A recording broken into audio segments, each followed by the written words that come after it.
Bom, nós vamos continuar agora o segundo ponto, que é o histórico. O segundo ponto de quê? Dos exemplos que ele toma de empréstimo.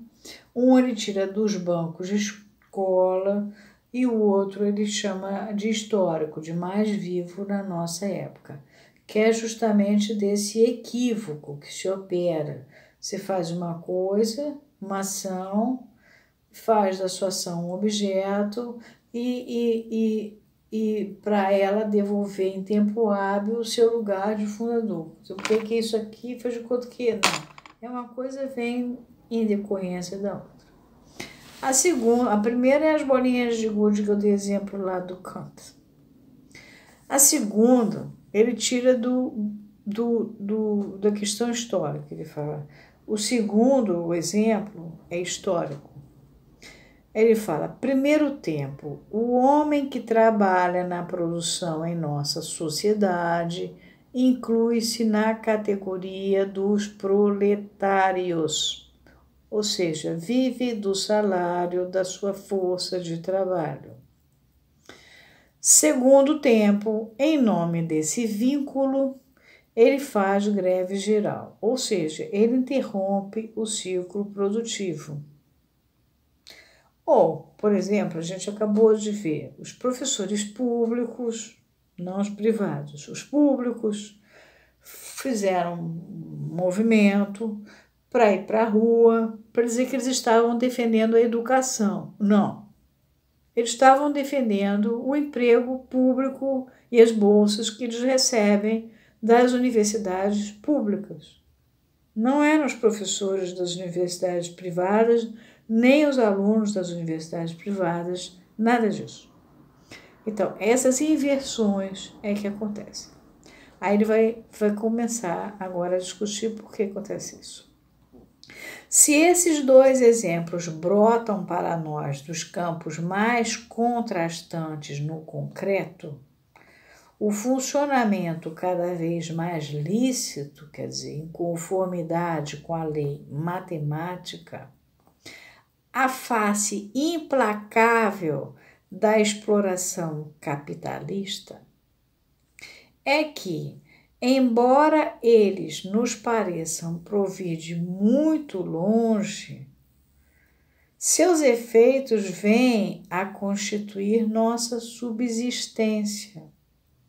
E justamente por se cruzarem numa dupla inversão, a mais subjetiva ciência forjou uma nova realidade. As trevas da divisão social armam-se de um símbolo atuante. Ele vai tomar o quê?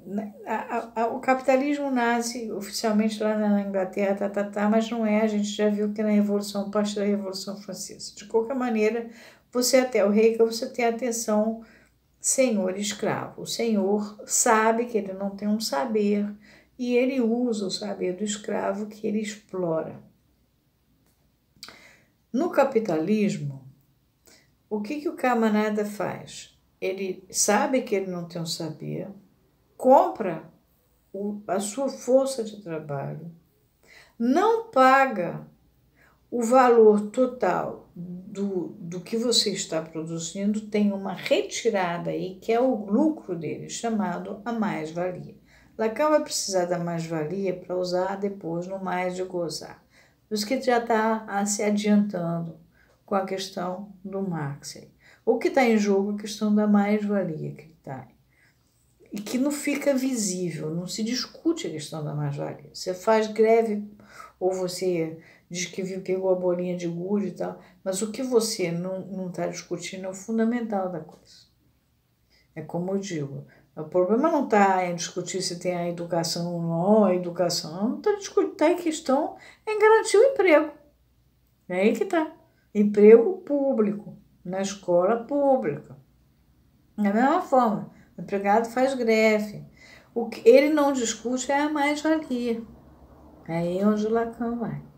Aqui já não parece aceitável a oposição que se traçaria entre as ciências exatas e aquelas para as quais não há por que declinar da denominação de conjecturais, quer dizer, pressupostas, por falta de fundamento para essa oposição.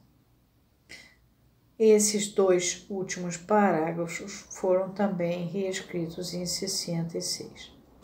Tanto esse dos exemplos que brotam, que ele vai falar, que eu falei que ele está falando na realidade da mais-valia, e esse outro que ele vai falar desse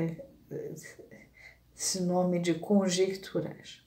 Pois a exatidão se distingue da verdade, verdade é o que vela e desvela. E a conjectura não impede o rigor. Mesmo sendo conjectural, não quer dizer que não possa ter rigor.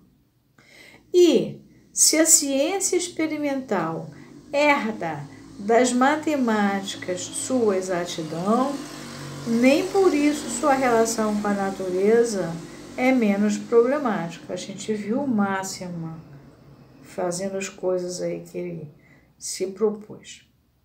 Se nosso vínculo com a natureza realmente nos incita a nos perguntarmos poeticamente se não é seu próprio movimento que encontramos em nossa ciência, ele vai vir agora com o Paul Valéry, essa voz que se reconhece ao soar, já não ser voz de ninguém, como é de bosques e mar.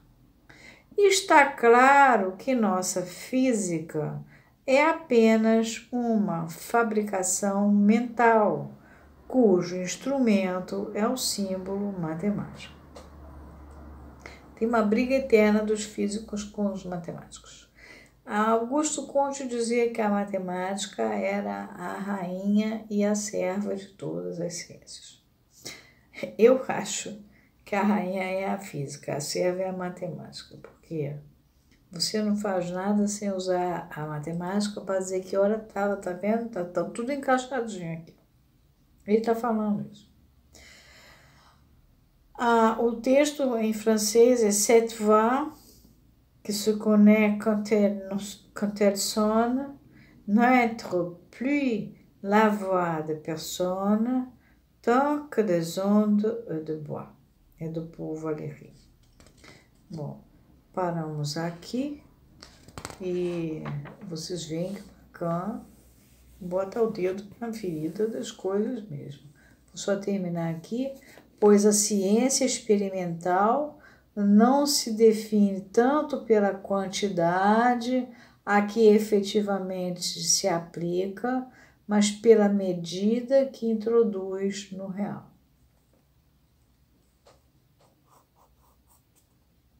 Então, o problema não está na quantidade que efetivamente se aplica, mas na medida que introduz no real. Então, a gente aqui para e vai continuar com essa frase aqui, desse capítulo, dessa virada que eu dei. Por quê? Porque a gente vai passar por Galileu, etc. Tá? Vamos ficar aqui.